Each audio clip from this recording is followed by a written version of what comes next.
Première épître de Pierre au chapitre 5 et du verset 5 à 8. Je lis. De même, vous qui êtes jeunes, soyez soumis aux anciens, et tous, dans vos rapports mutuels, revêtez-vous d'humilité, car Dieu résiste aux orgueilleux, mais il fait grâce aux humbles. Humiliez-vous donc sous la puissante main de Dieu, afin qu'il vous élève au temps convenable. Et déchargez-vous sur lui de tous vos soucis, car lui-même prend soin de vous. Soyez sobres, veillez, votre adversaire le diable rôde comme un lion rugissant, cherchant qui il dévorera. Il y a beaucoup de choses dans ce texte. Je vais simplement relever la fin du verset 5. Dieu résiste aux orgueilleux, mais il fait grâce aux humbles. Alors souvent, c'est sûr, c'est clair, la parole de Dieu le fait. Eh bien, il y a une opposition entre, je dirais, le contraire de l'orgueil, c'est l'humilité. Le contraire de l'humilité, c'est l'orgueil. Mais j'ai découvert que l'orgueil pouvait se cacher dans une forme aussi d'humilité, de fausse humilité. Et donc, vous voyez, dans une forme d'humilité qui en réalité c'est de l'orgueil caché. Et c'est à nous de discerner, déjà pour nous-mêmes, avant de discerner pour les autres. Mais voilà, Dieu donne réellement par l'intermédiaire de l'apôtre Pierre, il donne quand même, on va dire, un principe spirituel qui peut nous aider dans notre vie de tous les jours. C'est que ce soit les orgueilleux que nous avons identifiés, et faisons attention à ça, parce qu'au fond on se trompe, hein, ça peut être un jugement, une condamnation, donc ça il faut vraiment faire attention. Que de toute façon, ceux qui sont réellement orgueilleux, prétentieux, qui vraiment veulent dominer, écraser les autres, vraiment dans un souhait vraiment mauvais, une mauvaise disposition de cœur, que de toute façon, moi, j'interprète ce texte simplement dire c'est pas notre affaire. Ça ne doit pas être notre affaire. On ne doit pas essayer de faire comprendre à la personne, d'agir. Voilà, des fois on essaye de convaincre. Non, ça ne sert à rien.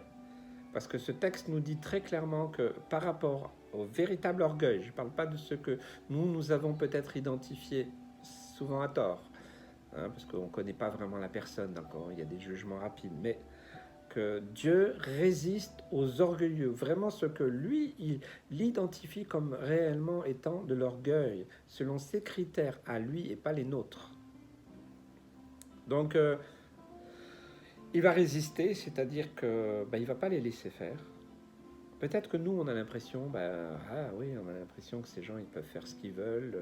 Voilà, Dieu est bon pour les bons et les méchants. Hein, voilà, il aime tout le monde, il veut les sauver. N'oubliez pas le plan de Dieu. Dieu veut sauver tous les hommes.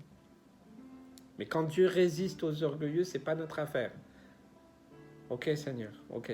Peut-être que voilà, dans cette situation, je me rends compte que voilà, cette situation elle est particulière. Moi, je dirais que la première personne vers laquelle nous devons identifier l'orgueil, c'est nous-mêmes. Je prie souvent, Seigneur, et je vous partage ma prière en toute simplicité. Seigneur, si tu trouves la moindre trace d'orgueil en moi, Seigneur, détruis-la. Je suis d'accord. Oui, laissez le Saint-Esprit agir, laissez la parole de Dieu agir. Laisser le temps, les circonstances aussi nous permettre de comprendre certaines choses sur lesquelles on s'accrochait. Et puis voilà, on a tous fait des erreurs, on s'est tous accrochés à des choses. On pensait tous avoir raison sur certains domaines. Puis en réalité, c'est pas tout à fait ça. On n'est plus orgueilleux quand on reconnaît.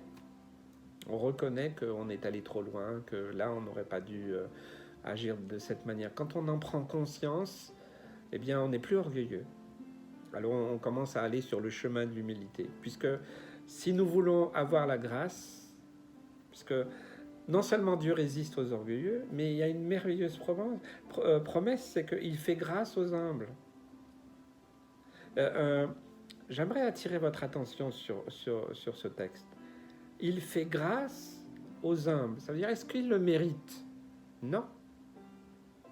Mais à partir du moment où nous renonçons, nous identifions déjà notre propre orgueil, que nous y renonçons, que nous demandons vraiment au Seigneur de nous aider, et que oui, nous abandonnions les mauvais chemins qui nous ont conduits vers l'orgueil. Si nous prenons conscience de tout ça, alors nous rentrons dans ce chemin d'humilité. Et alors Dieu nous fait grâce.